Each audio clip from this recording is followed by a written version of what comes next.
Hello hello hello hello dear student, मेरा नाम है Faizan and welcome to all of you to this awesome and amazing platform of modern पढ़ाई। ठीक है, अब आप लोग सोच रहे होंगे कि ये 4 दिन का इतना बड़ा गैप क्यों हुआ हमारे बैच में। ये बात बहुत सही है और इसके पीछे बहुत सारे रीजन। अगर मैंने एक्सप्लेन करने शुरू किया तो फिर ये वीडियो बहुत लंबा हो जाएगा, तो ये बात आपको आमिर सर काफी बेहतर तरीके से बता देंगे अपने वीडियो में।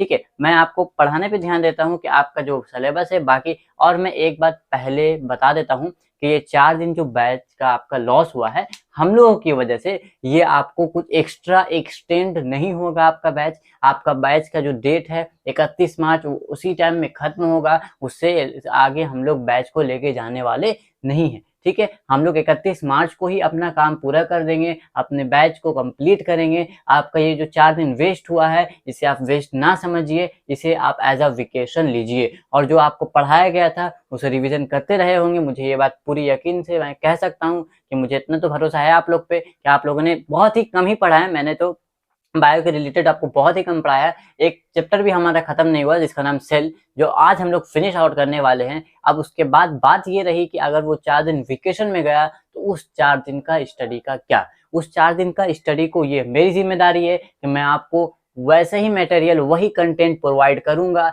बस उतने ही कम दिनों में जितने दिन हमारे पास है। वो 4 दिन का चीज जो बचा हुआ है, ऐसा मत समझिए कि आपको नहीं मिलने वाला। ये मत समझिए कि आपका बैच एक्सटेंड होगा, टाइम वही रहेगा। एकदम हम लोग एक्शन के साथ वो काम को करेंगे और आप लोग चीजें को सीखते चले जाएंगे। ठीक है, तो हमारा सेल बाकी है, हम उसे कंप्लीट कर लेते हैं, फिर हम लोग अपने अगले चैप्टर में मूव करेंगे अगले वीडियो में। ठीक है, हम लोग सेल जानते हैं और सेल से पहले जो हम लोगों ने हमारा जो काम है उससे हम लोग कर लेते हैं। क्या काम है भाई?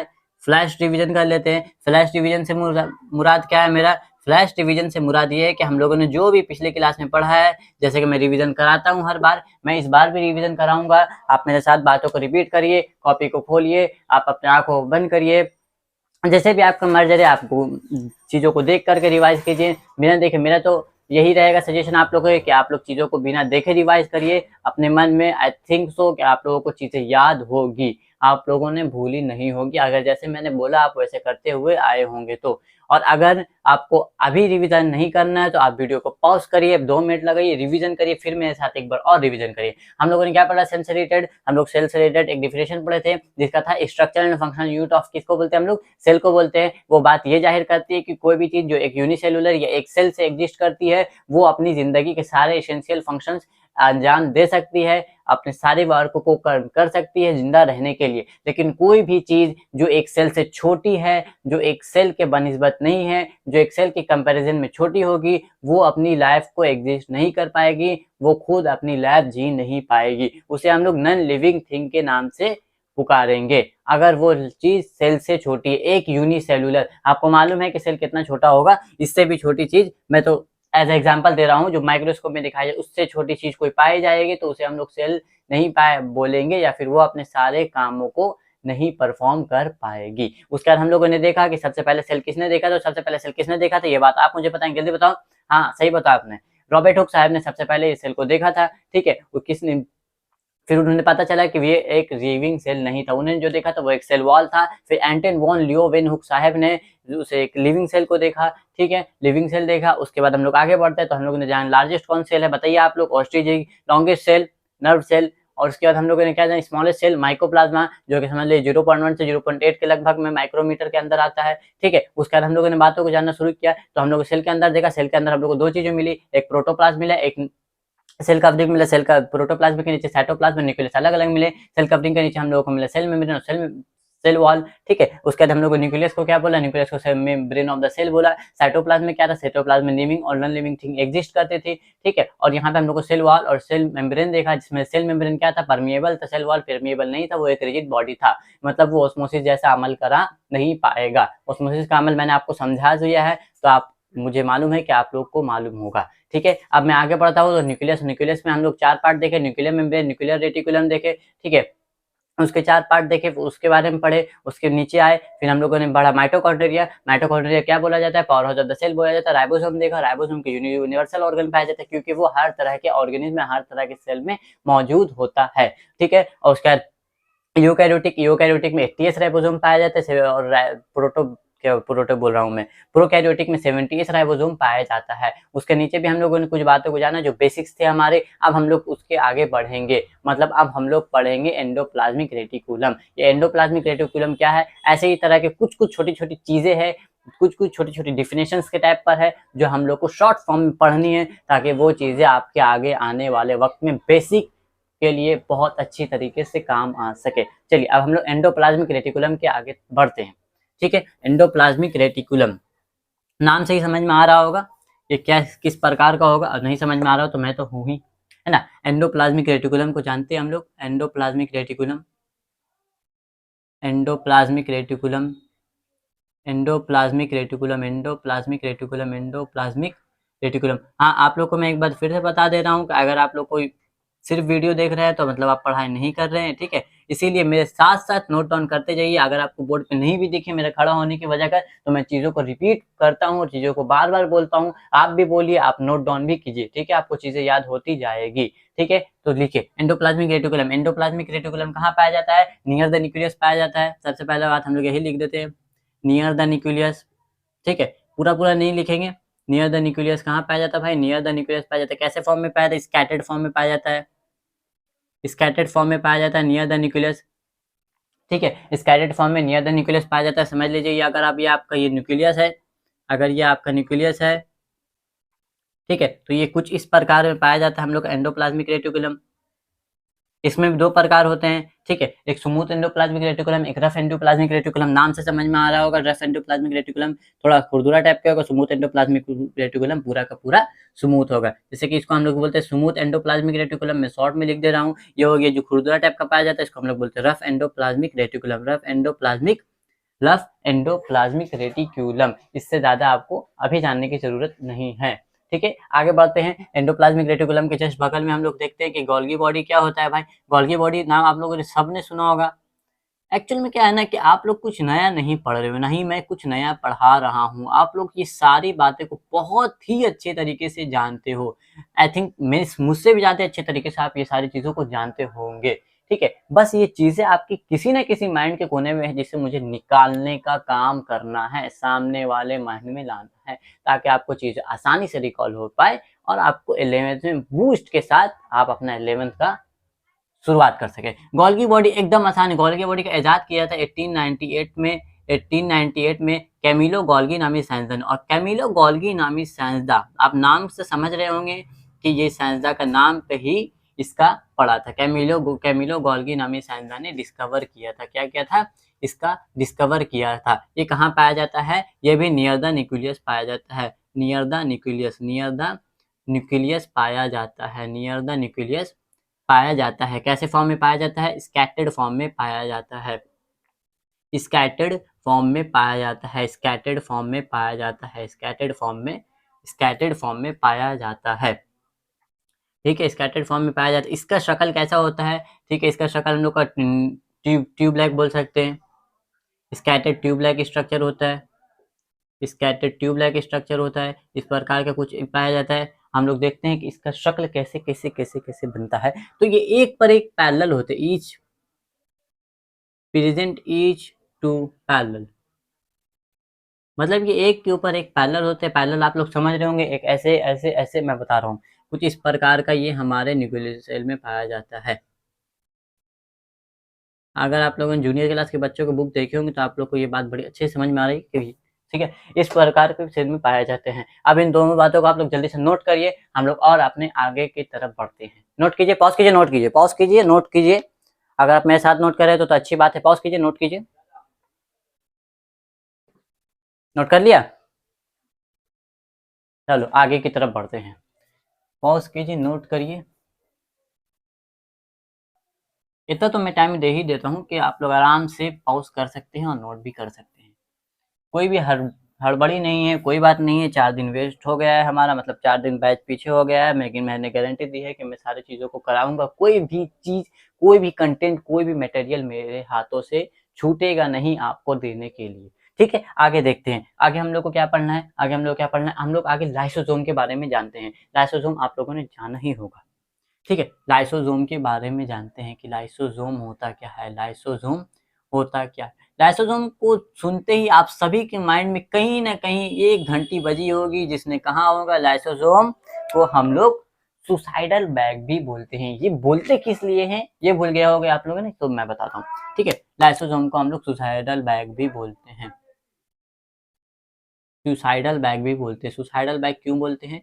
सुसाइडल बैग छोड़िए, ऐसे लिख दीजिए, आप लोग को समझ में आएगा। कॉल्ड एज, ये कॉल्ड एज का, ठीक है, called as, also called as suicidal bag, also called as suicidal bag, also called as suicidal bag, also called as suicidal bag। अब कलम को किनारे में रखिए और मेरी बातों को समझिए कि इसको सुसाइडल बैग बोलते हैं। एक्चुअल में क्या होता है ना कि मैंने आपको पिछली क्लास में एटीपी फॉर्मेशन के बारे में बताया था कि एटीपी वगैरह कैसे बनते हैं। तो जब हमारी बॉडी में एटीपी की कमी होने लगती है ना, तो जो एटीपी की इसके अंदर स्टोर होता है उसके भी खत्म होना शुरू हो जाता है। ठीक है, तो उसके बाद क्या होता है, ये खुद को ही खाना शुरू कर देता है। एनर्जी जनरेट करने के लिए जब वो खुद को ही खाना शुरू कर देता है, जिसका मतलब वो सुसाइड करता है। हम लोग क्या करते हैं, खुद को ही, हम लोग सुसाइड में क्या करते हैं, सुसाइड में हम लोग खुद को ही मार डालते हैं।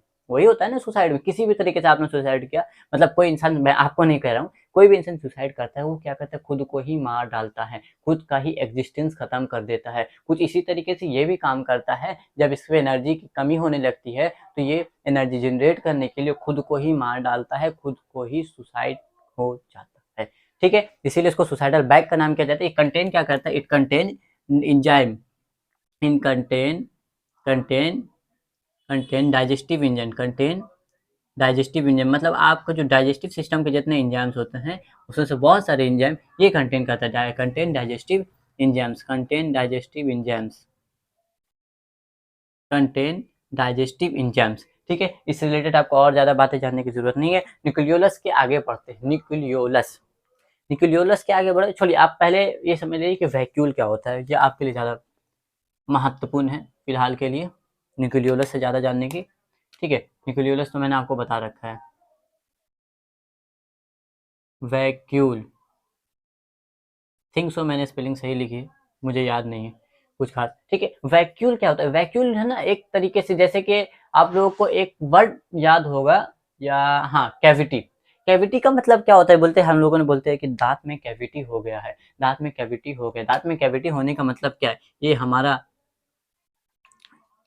दांत, ये सस्ता सा दांत, ऐसा दांत होता नहीं है एक्चुअल में। ठीक है, तो दांत ऐसे ऐसे निकला हुआ, तो इस जगह पे सड़ जाना, दांत का खोखला खोखला हो जाना, कैविटी बोले तो खाली जगह, उसी को बोलते हैं। आप लोगों ने देखा होगा जिसको कैविटी होती है, मतलब काला हो जाता है, दांत काला हो जाता है। आपका दांत अगर मान लीजिए इस प्रकार का है, तो उसमें कालापन होकर के इतना सा हिस्सा हट जाता है, इतना में काला हो जाता है और इतना हिस्सा गायब हो जाता है। इसका मतलब कि वो खाली जगह हो गई है। कैविटी मतलब खाली जगह। उसी तरह के सेल के अंदर भी एक खाली जगह पाई जाती है जो वैक्यूल होती है, जो कि आपका साइटोप्लाज्म से, एक साइटोप्लाज्म के अंदर एक थिन लेयर, थिन बोले तो एकदम पतली सी झिल्ली के फॉर्म में पाई जाती है, उसे हम लोग वैक्यूल कहते हैं। ठीक है, कहाँ होता है भाई, in the cytoplasm, in the cytoplasm,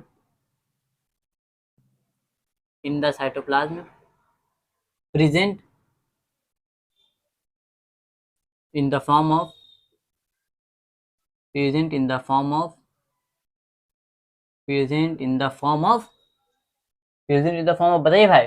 cavity, cavity बोले तो खाली जगह, खाली जगह बोले तो vacant place, vacant place, with the help of thin layer, thin layer की वजह का, with the help of, with the help of, with the help of thin layer, with the help of thin layer. Vacuole हो गया, lysosome हो गया, mitochondria हो गया, और आपका मैंने साइटोप्लाज्म भी समझा ही दिया। इससे रिलेटेड आपको ज़्यादा जानने की जरूरत नहीं। हाँ, एक छोटा सा बात है जो मैं आपको बता ही देता हूँ कि एनिमल सेल, प्लांट सेल के रिलेटेड कुछ डिफरेंस, और प्रोकैरियोटिक और यूकैरियोटिक सेल के बीच में कुछ डिफरेंस है जो बाकी है। ठीक है, इसको नोट डाउन कीजिए, आगे बढ़ते हैं। ओके, नोट डाउन, चलिए आगे बढ़ते हैं। सबसे पहले मैं आपको बताता हूँ कि प्रोकैरियोटिक यूकैरियोटिक सेल में क्या पाया जाता है, मतलब कि बोल सकते हैं हम लोग इस वजह से इसमें डिफरेंस होता है। प्रोकैरियोटिक यूकैरियोटिक सेल, ये मैंने आपको पहले लेक्चर ही बता चुका हूँ, लेकिन मैं एक बार रिकॉल करा देता हूँ, ज़्यादा इंपॉर्टेंट चीज़ है। प्रोकैरियोटिक सेल, प्रोकैरियोटिक सेल, और हम लोग क्या जानना है, eukaryotic cell. Eukaryotic cell, eukaryotic cell, eukaryotic cell. हाँ, तो इससे रिलेटेड मैंने एक बात बताया था कि जब कोई बड़ा नाम हो तो हम उसको तोड़ करके पढ़ने की कोशिश करते हैं। वो सब जो हम लोगों ने पढ़ा माइटोकॉन्ड्रियल लाइसोसोम, ये कोई बड़ा नाम नहीं था, ये एक तरह का नाम था। ठीक है, तो एक बहुत बड़ा नाम को तोड़ के पढ़ना बायोलॉजी में एक बहुत ही अच्छा हुनर माना जाता है। ठीक है, प्रोकैरियोटिक सेल, प्रो कहाँ से आता है भाई, आप लोग बताइए जल्दी से। ये सब बात मैंने बता चुके हैं, ये सब बात कोई नई बात नहीं बोल रहा हूँ मैं। जल्दी बताइए, जल्दी बताइए, जल्दी बताइए। प्रोकैरियोटिक सेल बोले तो प्रीमिटिव, प्रीमिटिव से आता है प्रो वर्ड। हम लोग बोलते हैं ना प्रो प्लेयर का एग्जैक्ट मानी यही होता है, मतलब पुराना खिलाड़ी, मतलब के मजा हुआ खिलाड़ी, जिसको हम लोग पुराने खिलाड़ी को हम लोग बोलते हैं प्रीमिटिव। प्रीमिटिव खिलाड़ी मत बोल देते हैं किसी को, प्रो इसीलिए बोला जाता है। और कोई वर्ड यहाँ पे प्रो से रिलेटेड आता है, यहाँ पे प्रो मतलब प्रीमिटिव, प्रीमिटिव। और कैरियोटिक मतलब आता है हमारा सेल, कैरियोटिक मतलब आता है हमारा सेल। ईओ कैरियोटिक में आता है, ईओ मतलब ट्रू, कोई एकदम ही सटीक। किस प्रकार का सटीक, ये मैं बता देता हूँ आपको। यूकैरियोटिक सेल, ये बात आप लोगों को पहले से पता है। इसमें क्या होता है, organelle, organelle not packed, not packed in the form of, in the form of wrapping.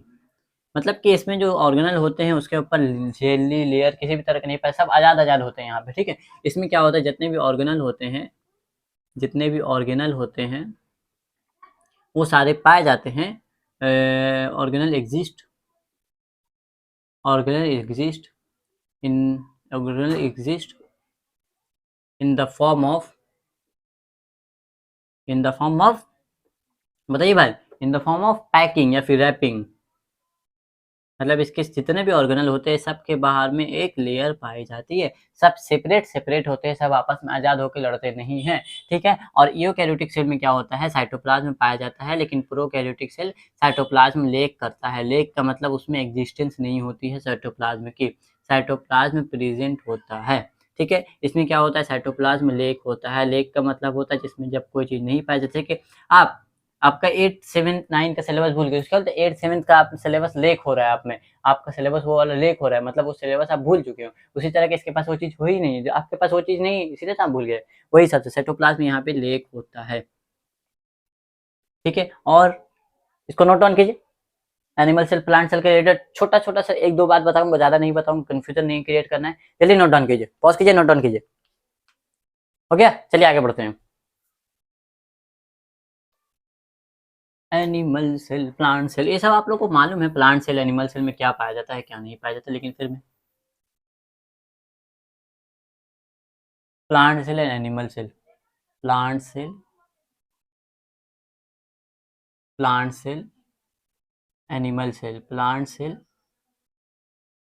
Plant cell, animal cell, इसके बारे में आप लोगों ने 10th में ही पढ़ा होगा, सेल चैप्टर है 10th में भी। ठीक है, प्लांट सेल एनिमल सेल में छोटे छोटे बात बताता हूँ, छोटा छोटा पर इंपॉर्टेंट इंपॉर्टेंट। ठीक है, प्लांट सेल में क्या होता है, सेल वॉल पाया जाता है, इसमें सेल मेम्ब्रेन में एग्जिस्ट नहीं करता है, सेल वॉल प्रेजेंट होता है। इसमें प्रेजेंट क्या होता है, इसमें प्रेजेंट होता है सेल मेम्ब्रेन, इसमें प्रेजेंट होता है सेल मेम्ब्रेन। ठीक है, इसमें सेल वॉल प्रेजेंट होता है, इसमें सेल मेम्ब्रेन मौजूद होता है। इसका जब सेल वॉल होता है ना, तो इसका कुछ इस प्रकार से एक सेल दूसरे सेल में बनता है। एक सेल इतना बड़ा है, ठीक है, इतना बड़ा सेल है, अगला वाला फॉर्म में फिर यहाँ पे एक लेयर क्रिएट होगी, ये सब आपने पढ़ चुका होगा। एक लेयर यहाँ पे क्रिएट होना शुरू हो जाती है, फिर यहाँ पे दो सेल अलग होने लगते हैं। ठीक है, दो सेल अलग होने के बाद ये दोनों सेल अलग अलग हो जाते हैं, कुछ इस प्रकार के। ठीक है, इसमें क्या होता है, इसमें कुछ इस तरीके से सेल टूटते हैं, ये इतना बड़ा सेल है तो इसमें बीच में क्लीवेज पड़ता है, हम बोले तो दरार आती है, सेल इधर आ जाते हैं, एक सेल यहाँ पे आ जाते हैं, मैं शॉर्ट फॉर्म में बता रहा हूँ। ठीक है, फिर यहाँ से दो फॉर्म में बनते हैं। तो ये सिर्फ सेल वॉल और सेल मेम्ब्रेन की मौजूदगी। सेल मेम्ब्रेन क्या है, परमिएबल, मतलब थोड़ा सॉफ्ट टाइम का, मतलब वो सिकुड़ सकता है, फैल सकता है ना, स्ट्रेचिंग आ सकती है उसमें, इसीलिए वो सिकुड़ जाता है। इसमें किसी तरह की स्ट्रेचिंग मौजूद नहीं होती, इसीलिए यहाँ पे एक लेयर बनती है, वो लेयर आपस में दो चीजों को, दो सेल को आपस में तोड़ देते हैं। ठीक है, सेल मेम्ब्रेन इस प्रकार काम करती है और सेल वॉल कुछ इस प्रकार काम करते हैं। एनिमल सेल क्लियर हो गया, प्लांट सेल क्लियर हो गया। ठीक है, bye bye, tata, see you. नहीं, अभी एक मिनट रुकिए, मेरी बातों को ध्यान से सुनिए। ठीक है, ये तो हो गया हमारा सेल चैप्टर कंप्लीट। मतलब इससे ज़्यादा अब आपको बेसिक में पढ़ने की ज़रूरत नहीं है। और मैं एक बात आपको वार्न कर दे रहा हूँ, ये चैप्टर आपको मैंने जो 3 लेक्चर में बताया है, इसे आप बहुत अच्छी तरीके से अपनी माइंड में रखिएगा, क्योंकि जब आप 11th में जाओगे तो आपको ये चैप्टर इतना ही बड़ा दिखेगा जितना आपका लाइफ साइंस का बुक का एक हिस्सा होगा। 130 सा तो लगभग होगा ही। काफ़ी ज़्यादा बड़ा चैप्टर है ये सेल। इसमें एक-एक चीज़ की डिटेलिंग आप 11th में पढ़ोगे, लेकिन जब आप ये बेसिक याद रहेंगे, आपको बहुत जगह ऐसी फ़ैमिलियर टाइप मिलेगी, आपको फ़ैमिलियर वाली फीलिंग अंदर से आएगी, ये चीज़ तो मैंने पढ़ रखी है, ये चीज़ को मैंने देख रखा है, तो आपको बहुत ही आसानी होगी। यही हमारा मकसद है इस बैच को लॉन्च करने का। और मैं एक खुशखबरी भी लेके आया हूँ, ठीक है? इसको पहले नोट डाउन कर लीजिए, मैं बताता हूँ खुशखबरी क्या है। ठीक है, पॉज कीजिए, नोट डाउन कीजिए, हो गया? आगे बढ़ते हैं। ठीक है, प्लांट सेल, एनिमल सेल, बहुत ज़्यादा बड़ी बातें नहीं थी। हाँ, खुशखबरी क्या थी? खुशखबरी साइंस से रिलेटेड कुछ भी नहीं है, खुशखबरी है, मैंने बहुत जब कमेंट को देखा, बहुत सारे कमेंटों को देखा, तो मुझे ये बात पता चला कि आर्ट्स वाले भी कुछ बच्चे हैं जो ये तरह के चीज़ को चाहते हैं कि मैं हम लोग लेके आए। तो भाई उसके ऊपर भी काम चल रहा था, जब से आपके कमेंट पढ़ा है तब से हमारा उसके ऊपर काम चल रहा था, लेकिन हम लोगों ने रिवील नहीं किया था। लगभग काम कंप्लीट हो गया है, कुछ दिनों के अंदर आपको वो बैच मिल जाएगा। वो बैच बहुत ही बड़ा नहीं होना था, मैक्सिमम 10 डेज उस बैच में होंगे, ठीक है? वो भी आगाज़ से रिलेटेड ही होगा, लेकिन आगाज़ होगा, लेकिन वो आर्ट्स के लिए आगाज़ होगा, ठीक है? 10 डेज का आर्ट्स के लिए बैच भी एक आ रहा है, जिसमें हम लोग एक फ्लैश कोर्स लॉन्च कर रहे हैं, ठीक है? 10 डेज आर्ट्स के लिए भी एक आ रहा है, जिसमें हम लोग फ्लैश कोर्स लॉन्च कर रहे हैं, इसमें बहुत ही बेसिक चीज़ें, मतलब वो बेसिक नहीं बोल सकते, इसमें कुछ आपको नई-नई चीज़ें बहुत सारी देखने को मिलेगी, जो आप लोगों ने 10th, 9th, 7th में नहीं पढ़ रखी होगी। आर्ट्स की यही खूबी है, आपको आर्ट्स में नई-नई चीज़ें देखने को मिलेगी। जैसे आपको पॉलिटिकल से रिलेटेड बहुत कम नॉलेज होगी, इकोनॉमिक्स से रिलेटेड बहुत कम नॉलेज होगी, वो सारी चीज़ें आपको आर्ट्स के बैच में बताई जाएगी, जो मात्र 10 डेज़ की होंगी। उसमें भी लेक्चर की ड्यूरेशन 30 मिनट से अंदर ही होंगी, 30 मिनट से बाहर मौजूद नहीं होंगे। तो आपके जितने भी भाई, बंधु, दोस्त, जितने मित्र हैं, सारे आर्ट्स वालों को ये बात बता दो कि आपका आर्ट्स का भी बैच लॉन्च होने वाला है। ये कब लॉन्च होने वाला है, ये आपको एक शॉर्ट्स के थ्रू या एक पोस्ट के थ्रू हम ये बता देंगे, ये बैच कब से कब तक इसका ड्यूरेशन होगा, लेकिन बहुत ही जल्द आने वाला है, सस्पेंस बनाए रखिए। तब तक के लिए मेरा नाम है फैजान, जय हिंद।